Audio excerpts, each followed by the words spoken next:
बिस्मिल्लाहिर्रहमानिर्रहीम। अस्सलाम वालेकुम व्यूवर्स, कैसे हैं? खैरियत से हैं? अल्लाह पाक खैरियत से रखे आपको। अल्लाह पाक आपके हाथों में जायका, खानों, उम्र और सेहत में बरकत अता फरमाए। आज मैं अपने किचन में बनाने लगी हूँ एक और सादा सी डिश, लेकिन बहुत ही मज़ेदार। ये है जी मूली की भुजिया। मूली का सीज़न है, बहुत ही अच्छी जायकेदार मीठी मूलियाँ आई हुई हैं, तो हम उनसे आज सब्ज़ी बनाएंगे बहुत ही मज़ेदार किस्म की। और इसके में जो अज्जा यूज़ होंगे वो मैं आपको बता देती हूँ। सबसे पहले इसके अंदर मैं यूज़ करूँगी मूली, और साथ में ये मूली ही का साग है। छोटे छोटे जो पत्ते होते हैं मूली के साथ, वो छोटे छोटे मैंने काट लिए हैं। साथ में मुझे चाहिए टमाटर, और इसके अलावा मुझे चाहिए लहसुन, और साथ में लीमू, और यहाँ पर मुझे चाहिए धनिया और मिर्चें और अदरक, ये गार्निशिंग के लिए। और मसाले जो चाहिए इसको बनाने के लिए, उसमें सबसे पहले कुकिंग ऑयल है, और उसके बाद ये बाकी चीज़ें हैं। नमक, कुटी हुई लाल मिर्च, ज़ीरा, हल्दी पाउडर, और साथ में काली मिर्च, और साथ में ये चिकन क्यूब और चाट मसाला, और हस्बे ज़रूरत हम लोग इसमें पानी इस्तेमाल करेंगे। हाँ जी, इसको बनाना स्टार्ट करते हैं। मैंने कढ़ाई में जो है वो तेल गरम कर लिया। ये 4 से 5 खाने के चम्मच मैंने कुकिंग ऑयल गरम किया है। गरम होने पर इसके अंदर मैं डालूंगी ये लहसुन। ये 4 से 5 जवे लहसुन के, इनको मैंने पीसा नहीं है बल्कि बारीक बारीक काट लिया है, इसके अंदर मैं शामिल कर दूंगी। हाँ जी, अब इसके अंदर मैं 2 चम्मच ज़ीरे के ऐड करूँगी, और इसके बाद इसके ऊपर मैं टमाटर डाल रही हूँ। टमाटरों के साथ इसको 1-2 मिनट भून। हाँ जी, अब इसके अंदर मैं डालने लगी हूँ नमक। नमक आपको जितना पसंद है हस्बे जायका आप इसमें डालें। और साथ में मैं डालने लगी हूँ कुटी हुई लाल मिर्च। ये भी आप अपनी चॉइस के मुताबिक डालें। मैंने यहाँ पर 2 चम्मच जो हैं वो छोटे इसके अंदर डाल दिए हैं, और साथ ही हल्दी पाउडर डालूंगी। हाँ जी, एक चम्मच मैंने हल्दी पाउडर का डाल दिया है, और साथ में मैं इसके अंदर काली मिर्च डाल रही हूँ। ये आधा चम्मच इसके अंदर काली मिर्च भी डाल दी है। और अब इसके अंदर मैं डालने लगी हूँ चिकन क्यूब।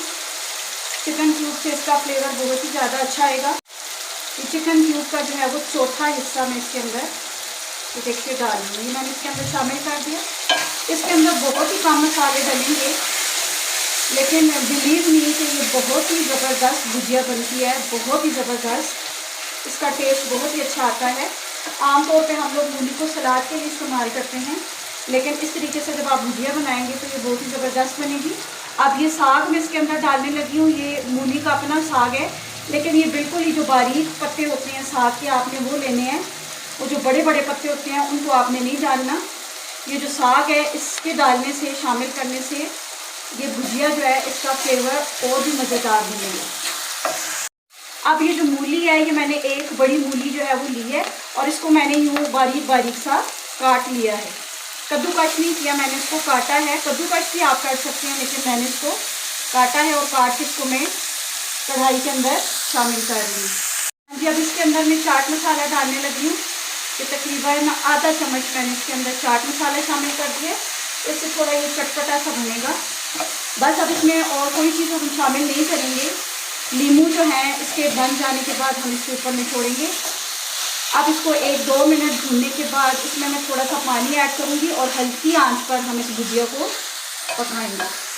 हाँ जी, 2 मिनट मैंने इसको भून लिया है, और अब मैं डालने लगी हूँ इसके अंदर पानी। पानी आपने बहुत ज़्यादा नहीं डालना, तकरीबन आधा कप ये पानी इसके अंदर मैं डालूँगी, जिसके अंदर ये मूली थोड़ी नरम हो जाए। और इसको मैं हल्की आंच पर ढक दूँगी तकरीबन 10 से 15 मिनट, तो ये बिल्कुल परफेक्टली रेडी हो जाएगी। बस अब इसको मैं ढक के छोड़ रही हूँ 15 मिनट तक।